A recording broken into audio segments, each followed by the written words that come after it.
Welcome, everybody, to today's Better Way Thursday workshop. We're glad to have you here. I'm super excited about our conversation today. We are talking to Scott Bailey, who is going to talk about future proofing our career. And we talk about this so much at Tech Moms.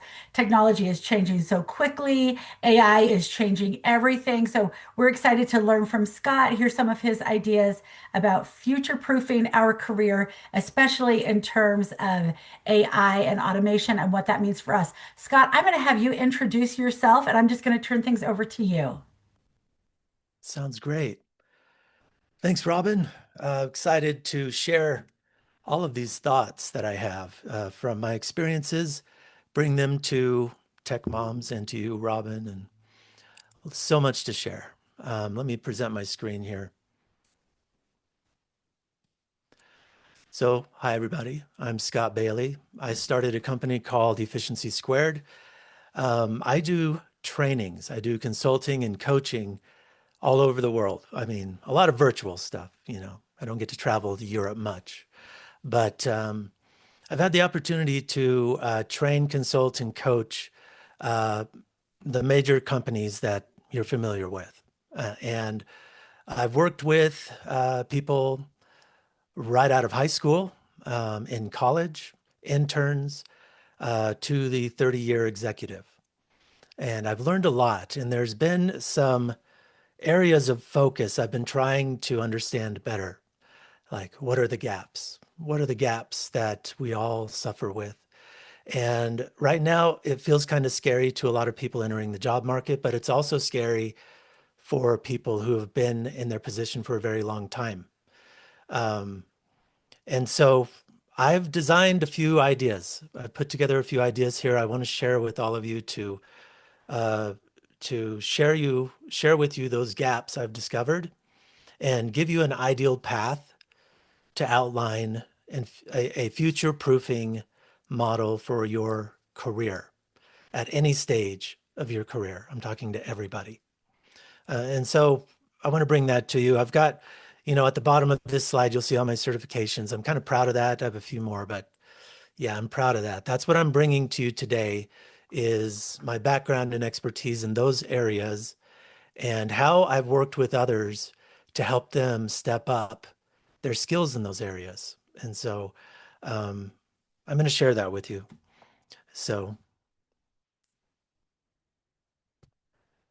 so my focus today is to leave you with a playbook, to give you an opportunity to, for yourself, outline a strategy to make your future more focused, like today, right now. A lot of people are missing the mark on this. And I hear and I keep up with the latest on AI, and I talk to people in the industry, um, and a lot of people outside of the industry. There's a lot of confusion on where they should focus. And so I want to help you narrow down where you should focus here.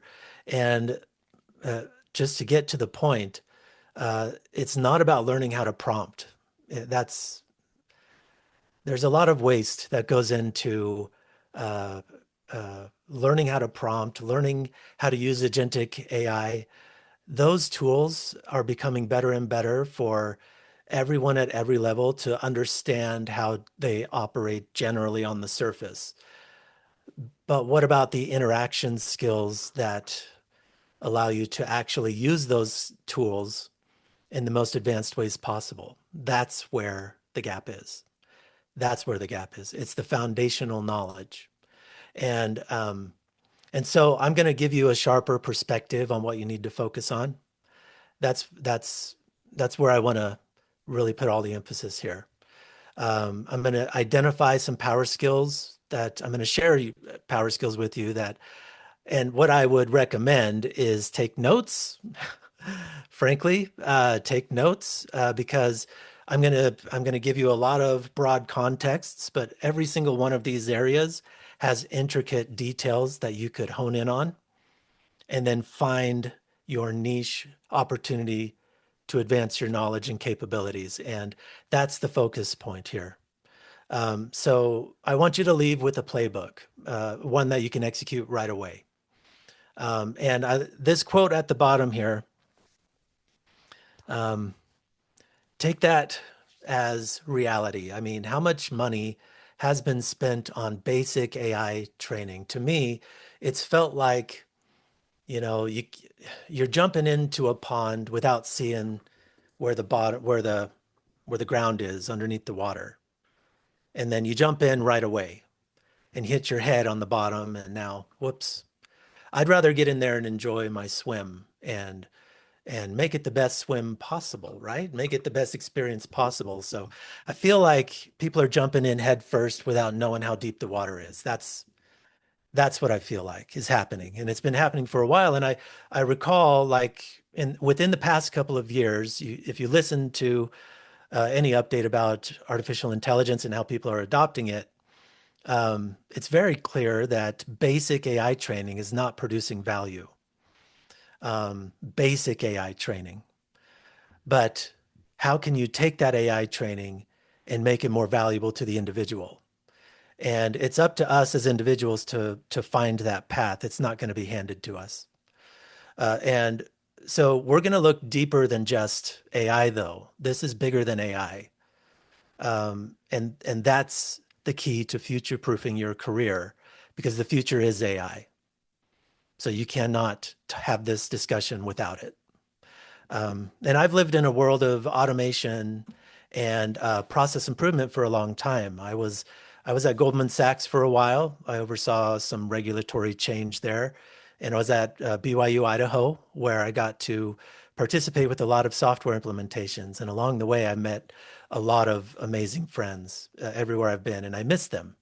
But I'm very excited for what I'm bringing with Efficiency Squared. It's, this is a collection of not just my personal experience, but what I've learned in the past few years and before that, as I've interacted with people across every industry. Uh, so what I've been doing in the past few years is I've been conducting private trainings and public trainings, again, coaching and consulting to help people to adopt what you're looking at on this slide right here. I've done PMP exam prep. I do a lot of those because everyone wants to be a PMP professional, a project management professional right now. I've done a lot of CBAP training. That's Certified Business Analysis Professional.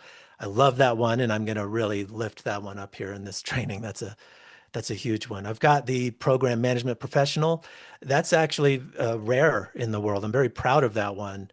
It was hard to get. It's under the Project Management Institute umbrella.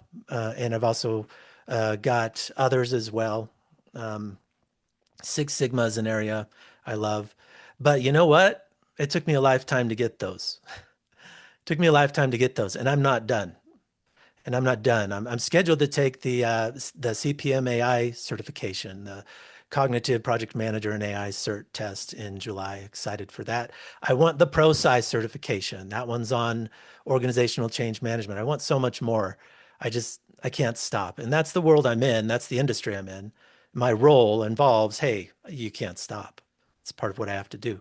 But I live it, so I'm obsessed with it. I want to transfer that obsession to everyone on the planet. And that's future proofing your career is to become obsessed about advancing your knowledge. I encourage everyone to get the certifications that are on the screen, the ones I have, the ones you admire in others. But frequently they're specialist style certifications. So having just one isn't enough anymore. Having just one isn't enough anymore. The PMP is awesome. The project management professional is awesome. There's also the CAPM. If you're not ready for the PMP, you can just go in and take the CAPM. That's half the length of the certification exam for the PMP. And and you don't have to have years of experience, but you need to go in ready. You got to know how to study. Hit me up if you want to know. I'll help you study. Um, but it's the thing I love about the PMP and PMI's world, the Project Management Institute's world, is we look at things like we can tailor anything. I can tailor anything. Whatever you're dealing with, we can figure out how to make that the best possible experience for what you need to experience in your world. That's the PMI way. Project Management Institute, PMI.org. And I don't get paid, I don't get commission by plugging that. I just really appreciate the tailoring concept. But there's other, but they have specialized certification areas of focus. And people like me, we get into this world and we see, oh, PMP, the PMBOK, the project management body of knowledge, which should be on your desk somewhere. Um, um, that has just endless information that, like, you read it, it's only that thick. And they realized when they tried to make it that thick that, oh, you know what, that's going to cost too much. We can't give them everything. Let's condense it. And now when you open up the PMBOK, it's like an out of control fire hose that's just loaded with information and you have to dig. Where should I focus? This is so much stuff. There's a lot of things that you can narrow down from the project management body of knowledge. There's also a business analysis body of knowledge, and there's also pro sci books on organizational change. There's like, oh my gosh, stop me now. There's so many books um, that are awesome. But look at this value stream right here in the middle of this slide. It says needs, analysis, plan, execute, and realize. That's the life cycle of change, generally across all things we do. Change. And that's what we're dealing with now, every day, all day. If you're in operations, you need to understand how things change. You have SOPs, standard operating procedures, but you're going to embed change into those experiences. Are you planning for those things, or are you flying by the seat of your pants? Are you putting out fires all day? How can you avoid putting out those fires?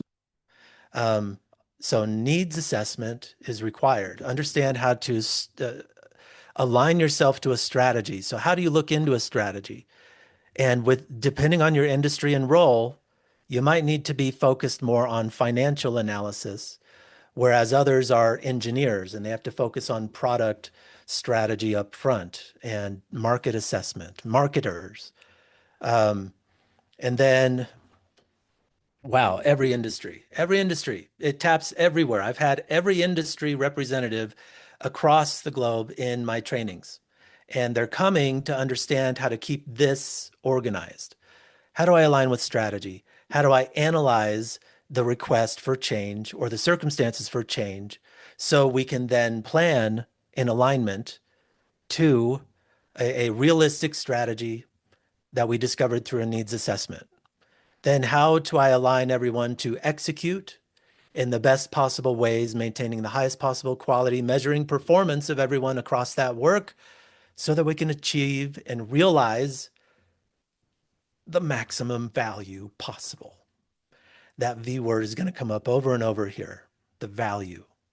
If you are not focused on your contribution to value, then you're missing the mark.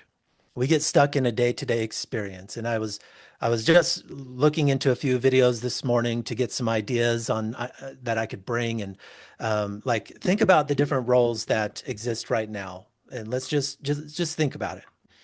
You've got roles that do day-to-day experiences. You go into work and you do repetitive work sometimes. That repetitive work can be replaced. All right. It's the repetitive work everyone's trying to replace and has been trying to replace ever since the beginning of time. All right. That's you cannot deny that's coming. All right. Robots are awesome. They're getting better. Maybe next year I could get one of them to do my dishes for me. Um, Hopefully. But it's the repetitive work. Okay, let them have it. Let them have it. Instead of letting it replace you, though, what really happens is um, uh, it's augmented into your experience. And that's another common feedback you'll hear in the news. The complaints about AI, well, I have to monitor it all the time. It's not that great. I have to watch it. I have to click this and authorize things. Exactly. Yes, you do, because the human element will never go away as long as we're in control. I mean, when superintelligence happens, maybe we can question that, but we don't want it to happen. So keep it under control, right? That's exactly the point. You're supposed to be monitoring it and clicking buttons to authorize things as it goes. Our role is changing. It's not to perform the repetitive work, it's to monitor it. It's to monitor it. And look at this bottom quote there. AI didn't cause role consolidation, it actually enabled it. This is a key point, all right? And I talk about role consolidation a lot. What's happening now is the specialist role is being replaced with the role of consolidated responsibility. So a business analyst is a specialist role. They can be augmented into the project manager role, which can be augmented into a program manager role, which can be augmented into a change manager role. That means all of them, one person doing all of that. That's what I mean by that. Um, it's possible. In fact, I'm doing it with my startup. I'm doing a lot of that by myself with my startup. I feel like I'm doing the work of 20 people. I feel like I'm producing things that are worth that I would have had to pay hundreds of dollars for 10 years ago, but I'm doing them in a week now with AI. And that's the absurdity of that blows my mind. But I'm back and forth with my AI agents. It's not just prompting, it's I understand what I'm doing here. I understand what it's doing. In order to understand those things, you have to go beyond your specialty and focus on these areas, okay? These areas involved with change. All right, that's my world, so I preach my world, but I've discovered that in my world, that's the key that I want to bring to everybody. That's the thing I feel like I get and other people are missing is understand what change involves and how to make it as efficient and effective as it could possibly be. And that's how you future-proof your career, period. And you can never stop. Again, the problem with all of this is it takes a long time to get all of those certifications. They're very robust, difficult exams, and we get really proud of those. We walk with our chin in the air, and now we're the guy who knows everything. Just ask me, and I can tell you exactly what to do. I feel like that sometimes. I try not to be a narcissist, but it comes across a little bit. Anyway, it takes a lifetime, and we should admire people with these certifications, these big ones. And yes, go get them. But where are you going to focus right now? Because they're so intimidating. Where do I start? And I want you to think about these next two slides. Think about what's on these next two slides as your mindset. Like, where does your mindset need to be to fit together your path, to piece together your path for all of these change things you have to deal with? Because college courses are great. They're great. You can't skip college. Do not think you don't need a degree from college. Just make sure you're learning how to perform critical thinking and problem solving as you do it. You know, don't just sit there and tolerate your courses, be a part of them. And when you leave, just realize you're not done. You cannot take your degree and say, now I know everything. I felt like that when I got my bachelor's. And then I was up for a very, very rude isn't a good enough word. Rude awakening, that's not good enough. Insert cuss word right there. Anyway, that's what my experience was. And I realized I started to get exposed to these change approaches and how you could follow a methodology. And then I learned about all these methodologies, and then I became obsessed.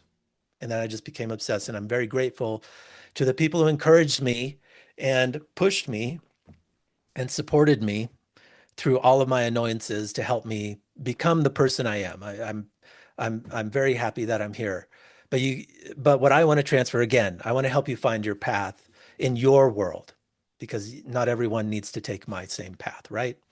So critical thinking and problem solving. First, recognize that AI can't do these three things for you. You are the one connected to the root cause, the stated symptoms, and your questions can't be shallow. AI's questions start out shallow.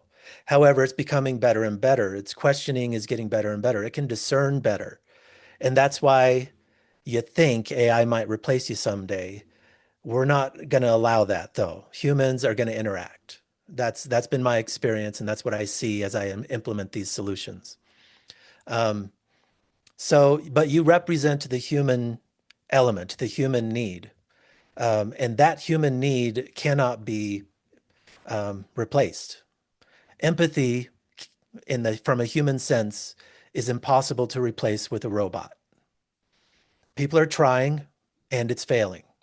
And and if you look across many worlds, you'll see it over and over. I've seen it outside of AI. I've seen where people attempt to do things using replacements to human interaction, um, and and those things just don't offer the best experience.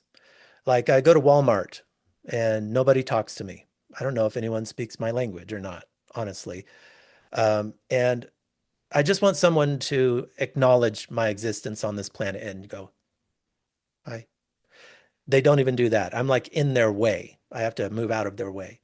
Um, they've replaced the customer support focus with automation as their primary focus. And that's their model, and they're allowed to do that. But I'm allowed to be frustrated when I walk by someone and they work there and I see them wearing this thing and they work at this place. I'm allowed to be frustrated at that. I want a greeting. I'm a friendly person, I think, sometimes. Um, and you see, that human element of empathy is still going to be missed. You can't replace it. That's my point. Um, so now our job becomes the editor, not the typist. Our job becomes the editor of information. So one of the things I've been able to do is set up AI with Jira, which is a agile backlog management system, typically used for Scrum or Kanban. And look those up. Go to scrumguides.org, scrumguides.org. Check out the agilemanifesto.org, agilemanifesto.org. If you really study it, you really take it to heart, that's going to be a mind changer for you. That really took my traditional way of thinking and completely changed my perspectives. And so I highly recommend that.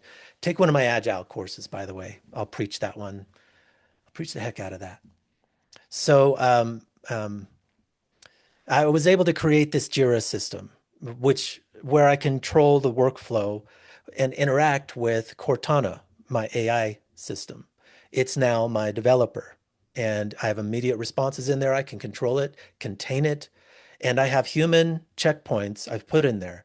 It's not allowed to do certain things. Oh, you completed your development in the staged site. Let me go take a look. Okay, what about this? I don't see this. But I have to understand what I'm looking at and how I should diagnose that and analyze it. That's the key. That's the point. That example I just gave. I can look at the website. I can look at a website page and use critical thinking skills that I learned through these certifications. It's not because I'm awesome, it's because I studied it and I teach it. That's why I know it. It's I take those skills and I apply them in the real world, and now I know how to discern what AI is giving me and go back to it and work with it and correct it and control it. All right. And I created the system for that. And you all have to do that. Everybody has to do that. Whether it's the robot doing your dishes and mowing your lawn, or it's the working agent you're using for coding, or whatever the heck it is. You got to have human checkpoints to control it. And the more we bring in AI and automation, the more we can deliver. So now our deliverability, I guess that's a word, deliverability of valuable working solutions is amplified tenfold. And that's where we need to be focused. Um, so adaptability and learning agility now. We get stubborn, everybody. We get stubborn. Everybody gets stubborn. I get stubborn. I see a lot of stubbornness.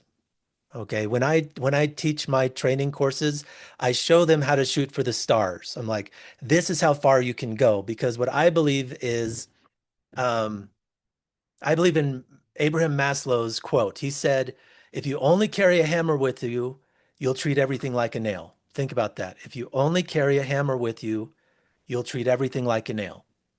My toolkit needs to be overflowing, and I'm always shopping for more tools.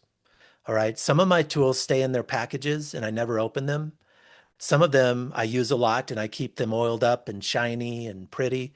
Others get rusty. They get rusty, they get rained on, and I leave them out in the rain. I'm like, don't care about it. Maybe I shouldn't. But then I need it and I got to go get it, or else I have to go get a new one. I have to go get retrained. Are you getting my point? Right? That's exactly it. You can never stop. That toolkit needs to be overflowing constantly. And so, I mean, I get a lot of people in my trainings who are like, I'm never going to use this. I'm never going to, I mean, I don't care about a work breakdown structure. I do Agile. Okay, you're a Scrum master. Your team does Scrum. Your approach does not complement a predictive approach, which relies on a work breakdown structure. However, let me show you exactly how I've done it in your a very similar world, or how I know it's been done in a very similar world, or a circumstance you're going to face that will require you to think outside of your trapped ideals with Scrum. I'm not saying Scrum is bad. Scrum is awesome. Scrum is an agile methodology that everyone should learn. I love it.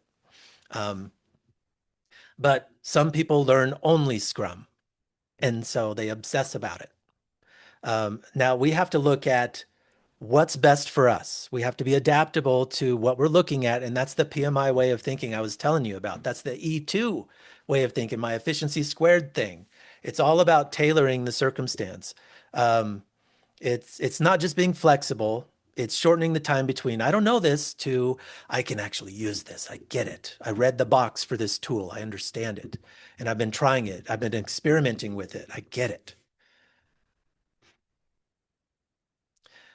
This is an area that we should really emphasize here. We focus a lot on the tasks at hand, putting out fires.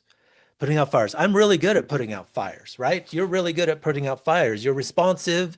You work with people. You get it done. You tell them a realistic time frame, and you're like, "Well, yeah, and here's the gaps, and then here's the timing. All right, let's go." But what about all your other priorities? What about all your other priorities? Are you making that transparent? I mean, you got to make your priorities transparent so that others understand how their work might be impacted, delayed, intruding on other work, right? Quick tip, side note, Kanban boards, backlogs, look it up. Um, Prioritization is key.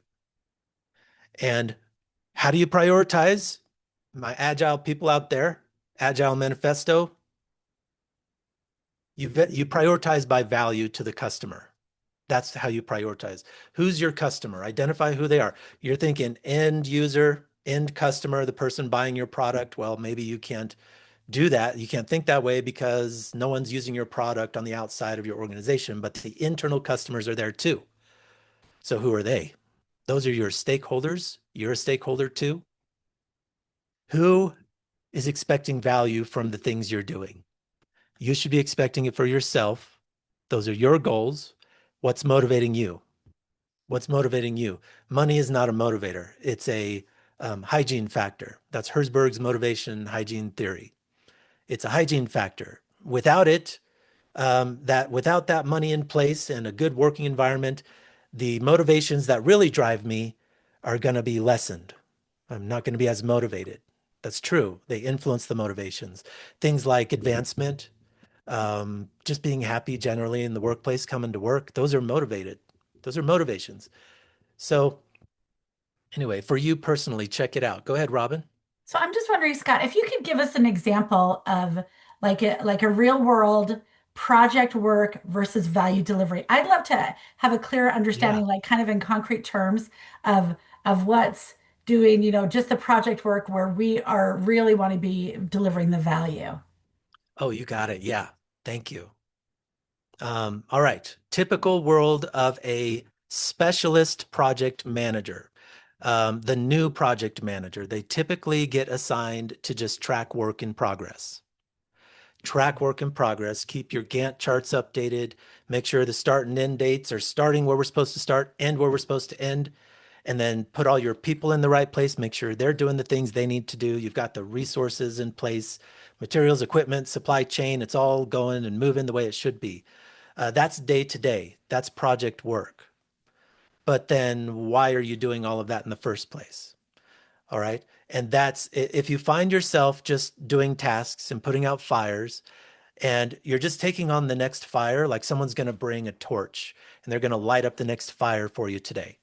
Well, is that new flame relevant to the value, the original value you were supposed to be working on or not? Is there a higher priority work item you should be focused on that will deliver the value sooner? that will make it more transparent, that will make you achieve higher value delivery than it would otherwise if you skipped it or did something else, right? So that's why our work needs to be prioritized. It has to be prioritized. If you're going to take on, if someone's going to hand you a project and say, here it is, just get it done, thanks. I would say no. I would say no. Why am I doing this? Tell me. I need to align this work to its purpose. Well, we need to increase market share by 15% by the next quarter. Okay, the tasks I'm doing are going to be prioritized to achieve that as fast as possible and as efficiently as possible. And so that's the value delivery. It's about the outcomes by priority, aligned to the strategy, measured by the impact. So not only is it about showcasing a good dashboard of progress to all of your stakeholders and keeping them updated and telling them how awesome they are and how awesome the project is. That's the project work. All right. The measurements are where things really matter. Um, so uh, I got the opportunity, and I'll keep going on this, Robin. Good question. I have so much to say. I got the opportunity to ski with the CFO of Pattern, a Utah company. They recently went public. And I just grilled his brain with the ideas I'm bringing to you today. And he probably got really annoyed. I kind of obsess about this stuff, and my friends and family, I know they're annoyed because I talk too much about it. But anyway, I just grilled his brain. What's going on at Pattern? And how are you figuring this out? And what types of roles are like ideal for people to focus on? And he just gave me a good perspective on what's happening there. And it's been shared publicly, so it's fine to say it. They're focused on very efficient work there. They're a big data company in e-commerce, and they are, in order to be relevant right now, you have to maximize AI application within the big data world. And so they are at the very front edge of what's going on. In fact, they might be in front of the front lines of what's happening with AI. And so I asked him, what's your most valuable role at Pattern? And he said, full stack software engineers who can develop 10 things all at the same time using AI. That's the most valuable thing. And then I said, what about all those other roles? Are they going to get replaced with AI? Like, how's that working? He says, no, no, no. We're not replacing anybody. We're augmenting. And we've slowed our hiring because people are able to do more. So we're just taking those things and augmenting them into our world. But we're also measuring the value of this shift with every single person. All right. They're measuring the value of what they're bringing, quantifying it as much as they can, quantifying by dollars and cents if they can. That's the value delivery on the right. And if you're just focused on showing up to work and doing the tasks that they're putting in front of you and not asking questions about it, raise your hand and say, flag on the play, flag on the play. Help me understand how this is relevant, because now that's a data company, and the data companies are forced to be that efficient. They have no choice. They are the front lines of it. But every single other company on the planet is trying to do it as efficiently and as effectively as that. So Utahns, this is a Utah group, right? We should be very proud of Pattern. They set an example for us as well as other companies, but I had the opportunity to learn about that one and I love it. Now, I wanted to be more specific with all of you because I didn't want to just throw all of this at you and say, yeah, just find some targeted skills and figure it out. That's not what I want to bring here. I've narrowed it down to these 6 things that I believe every person on the planet needs to focus on. Every single person, all of it. And now I want to remind you that this is not just me preaching this, and I'm passionate about it, but I learned this through my work interacting with executives, interns, senior managers, mid managers, everyone. And I've been looking for it. I have been digging. I've trained 1,500 people in the past 2 years, and I've gotten many of them ready for difficult certifications. I've been on site at major organizations you're aware of. And I've had random people come to my trainings and I've learned about them, people looking for work, people in really critical positions. So I'm saying that not to brag, but to really help you understand where I'm coming from. Please don't think I'm a narcissist. I'm trying to justify what I'm going to tell you here. All right. These 6 areas are where everyone needs to focus. And right now, the first thing you should focus on is business analysis. Every single person, every person on the planet. And this is a very, very big area. So it's intimidating. So what you need to do is look for foundational opportunities to learn these things. All right. Foundational trainings, foundational things, blending it into your focus area where you want to spend your time in whatever industry it is. Whether you're an engineer, engineers are business analysts. In finance, if you're an investor, you're a business analyst. Um, if you are in research and development, you're a business analyst. If you're a scientist, you're a business analyst. There's a passion that comes when you know how to take a very ambiguous idea and turn it into something tangible. And that's what business analysis is all about. You're discovering and you're categorizing. The more you categorize, the more you can understand it and narrowing it down to the details so that it can be executed. And that's where project management should be. Project management and Agile are about planning and execution, both. Delivering the details, delivering the details. It's done in different ways. Now, project management is all encompassing and includes Agile, but there's other ways to do project management than just Agile. All right. Agile is the way to do work where you don't know all of the scope. How am I supposed to actually get you something if nobody knows anything about the scope? Well, I don't know what we need to do next, but I know we could get started right now with this. So let's get started right now and use an approach where we have feedback and we deal with change and we have 2 steps to solving every problem, which is what's the problem, solve the problem. And we obsess about getting our way through the project as a team, being self-organized. That's what Agile brings, and it's very good. And it goes back many, many years to lean in its discovery in World War II. Discovery or use, that's the better word. So much to tell about that. I shouldn't get too deep. Now, program management is where it all really comes together. And you need to aim for program management understanding as perhaps an end state of your knowledge development. All right. That's like the ultimate goal because the program manager understands everything on this slide, everything. If you truly are a solid program manager, you understand all of these things and you're obsessed with benefits and you're obsessed with managing them all at once, managing multiple groups of work, multiple components, multiple projects. That's really the target everyone should be aiming for, but you should not skip to it. Don't skip to program management. I get a lot of people who've been program managers for 30 years, maybe up to 30 years, and they don't know anything about business analysis. But the purpose of program management is to ensure alignment with benefits. And business analysis is the key area to understand how far do I need to go to know everything about the benefits we're trying to deliver here, right? It's all tied together. It's about the interdependencies here between everything.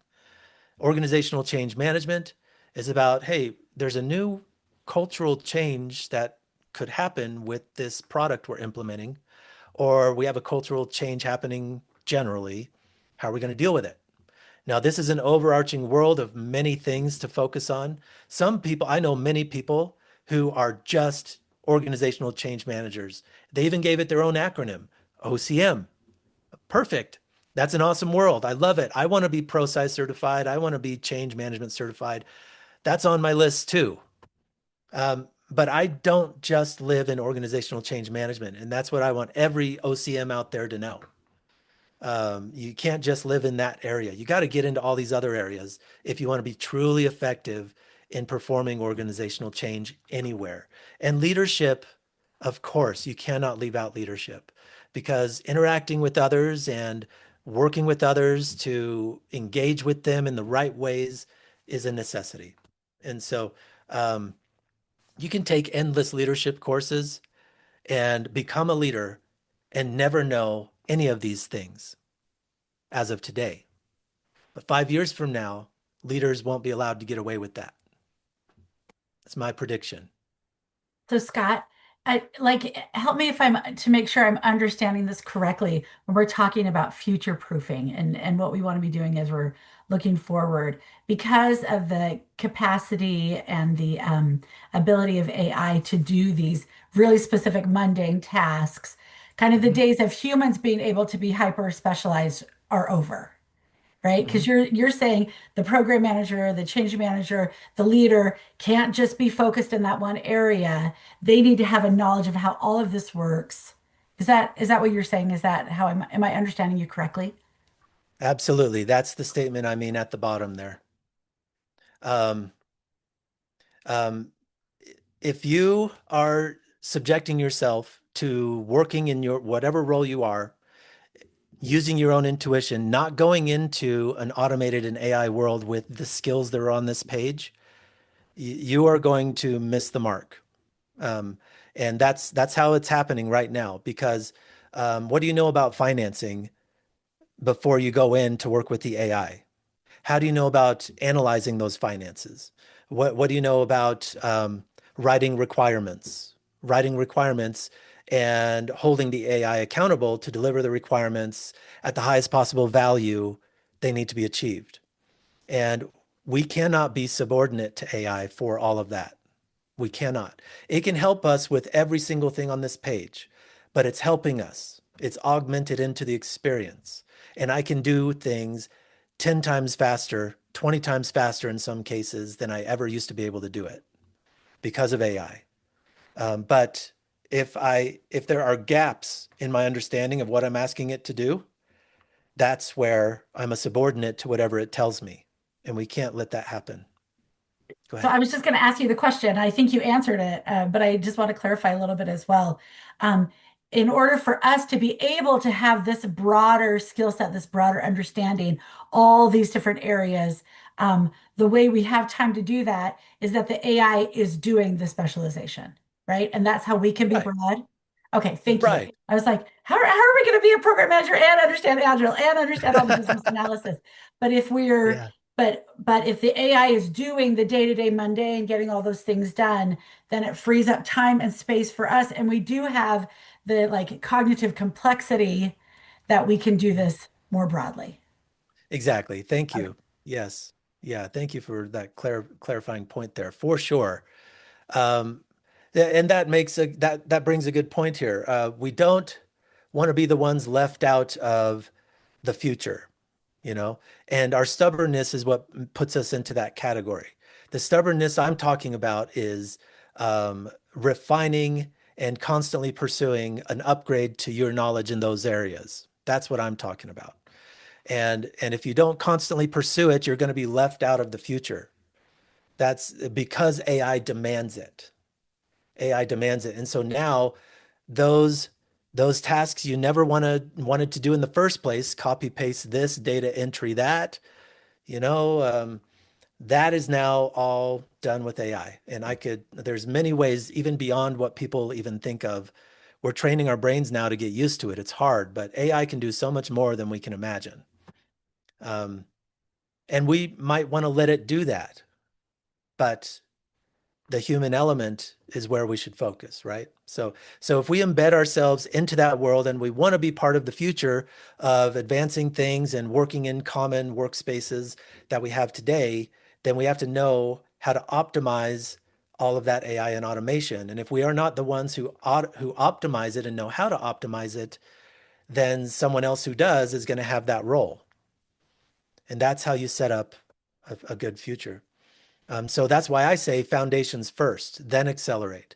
We shouldn't be putting our money into a 5-day training on how to prompt with ChatGPT. It needs to be foundational first. All right. And there are foundational concepts here. These are foundational. Bring these to your AI experience. Bring these to your world and and then you will be able to accelerate everything with AI.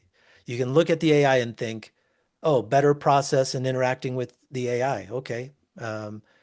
Here's my workflow. How can I modify this workflow? Is there an alternative path? What are the ultimate requirements? They're prioritized by value. What's the best way to execute? How can I work with others cross-functionally? Um, all of it combined, those foundational things I just listed, those are all foundational concepts. You can go into AI and just rip it up. You'll be awesome with AI. Um, and that's how you become the very best you can be in the future workplace, period. Um, so I created this as a way to, here's my advice on what you should do with all of this. And it's based around Plan, Do, Check, Act, PDCA. It's a lean concept, and it's supposed to say really simple, like, hey, this week, let's keep it really simple and plan. So let's audit our slice. Let's look at what's going on with you individually and think about any target areas that were brought up here, and then find a path to advance your knowledge in that thing every week.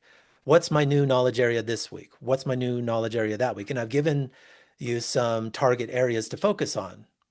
And there's many more. I'd love to hear more ideas. Send them to me, and we'll keep adding to the list. But those are the key ones that I've learned as I've worked with many people around the world to understand it. So audit up your slice, map everything based on what you feel is best in your world. Where is your knowledge gap? That's what you're looking for.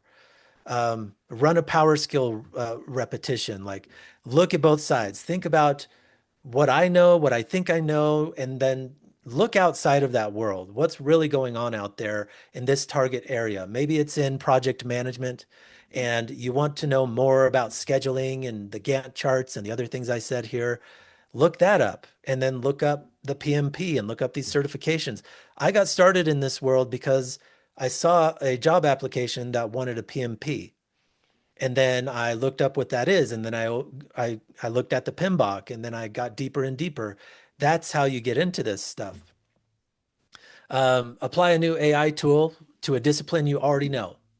Try to maximize the value and output you're performing with it. Here's a warning. Here's a big piece that we should understand here.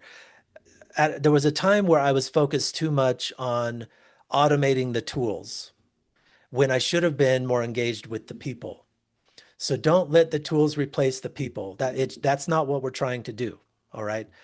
Speeding up those tasks are great. They should be a focus point, but you cannot eliminate your human interaction. And if you're spending too much time trying to automate in spite of that human interaction, that's the wrong path. So watch yourself, check yourself at the end of every week. You're going to plan, you're going to do, you're going to check it and review.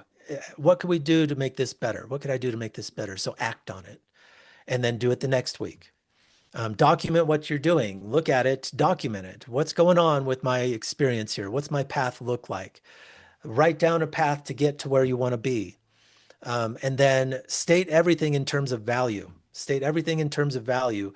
What does this mean to me? If I go down this path, why is that of value to me? Intrinsically, maybe it's a personal thing. Professionally, maybe it's a professional thing. Maybe it's about your income. It doesn't always have to be about your income.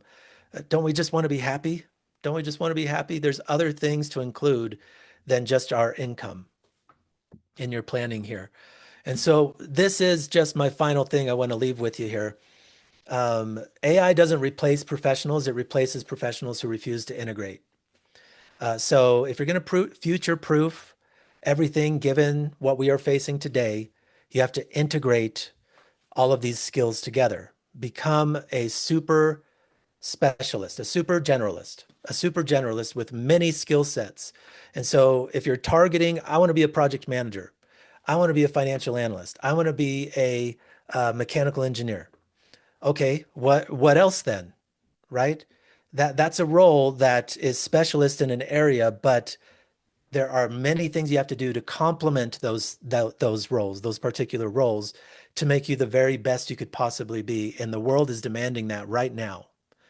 And if you are not the very best you can possibly be, those who are getting those positions. They're getting the work. So I'll leave that with you. Thanks, Robin. Thank you so much. Can you hop back to the previous slide? Yeah. I want to break this down a little bit and just what I was noticing as you were going through each of these, because within our Tech Moms community, we have people that are in, different life stages, different career stages and things like that. So I want to hold on this and encourage everybody to take a minute to look at this carefully. And as you said, like this is something we can start on Monday. These are 5 moves. We can work on them in a week. We can choose one at a time and go a little deeper. But I love this, and I just want to encourage tech moms, if you're already in a job, but you're ready to move forward, look at each one of these and recognize how much more valuable you're going to be in the current job that you're in if you start implementing some of these steps, right? These are really amazing. I love even just this first one.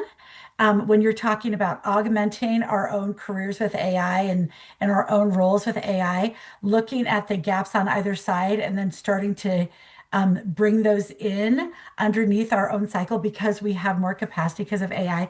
I love that. So each one of these, if we're currently working and we're looking for our next steps, how amazing are we going to be to our managers, to our bosses, to those that are overseeing if we are proactively implementing these tools? And then for those of us that aren't working yet and are looking for jobs, I love again each one of these steps because how powerful are we going to be if we go into a job interview and we're able to share experiences that we have undertaken because we're implementing these steps and these tools that you recommend here. So I wanted just to sit on this slide a little bit longer so people could really think, okay, which one of these can I pull into my life, whether I'm working right now or whether I'm looking for my next job?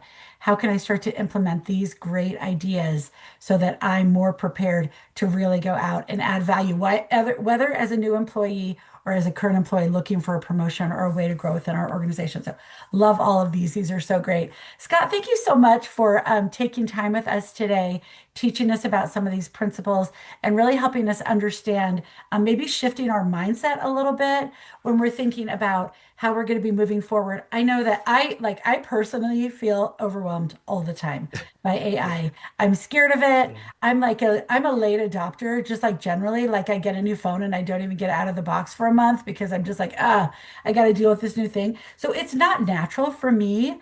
Um, and some of our tech moms are like total dive in, like love it, can't get enough of it. But others who are a little bit more like me, it's really helpful for us to have this kind of step by step understanding and even getting a picture of how the landscape is changing so much and how we need to be ready to change, to be prepared and move forward in our careers and continue to support our families. And as you said, to be happy, right? I do encourage our tech moms to earn a lot of money. Like I want them to have that great goal, but Yeah. money isn't everything. And if we're not happy, it's not a lot. So that's a great emphasis as well. Anyway, thank you so much for being with us, Scott. Thanks to all of you for joining us as you're watching this Better Way Thursday workshop. And we will catch you next time. Bye bye.